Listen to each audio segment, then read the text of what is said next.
let me share with you something that I see in the youth group, but I also see in the church at large, individual congregations.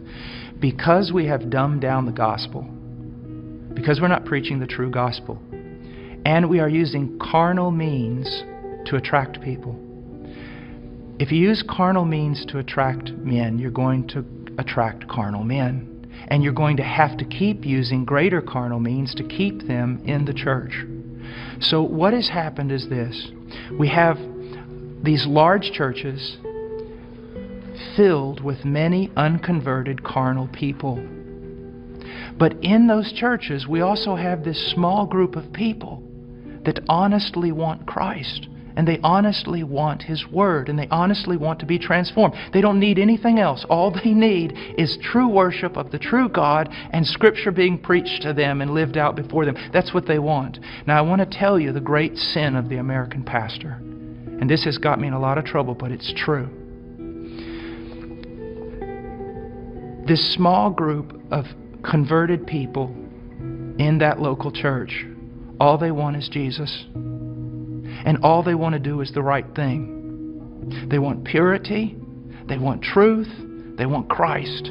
But the pastor, in order to keep this larger group of unconverted people, he caters to them. So while he is feeding these carnal men and women with carnal things, he is letting the sheep of God starve to death, and he is going to stand before God one day in judgment.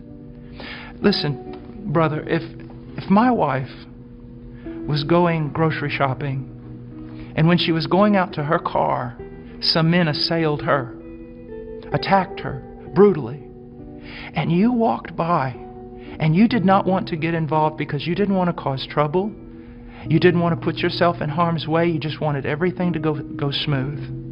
After all that was done, I would look for those men to deal with them. But I want you to know this, I'd look for you too.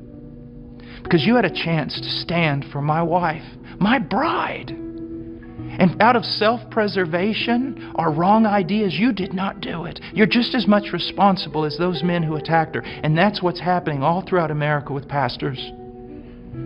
It's the bride of Christ. There are sheep in all these churches, many of them, even churches that seem somewhat heretical in places. You'll usually find a group of people who truly want Christ, but the leadership is catering to the carnal and letting the bride of Christ starve to death, impoverished. And that is wrong.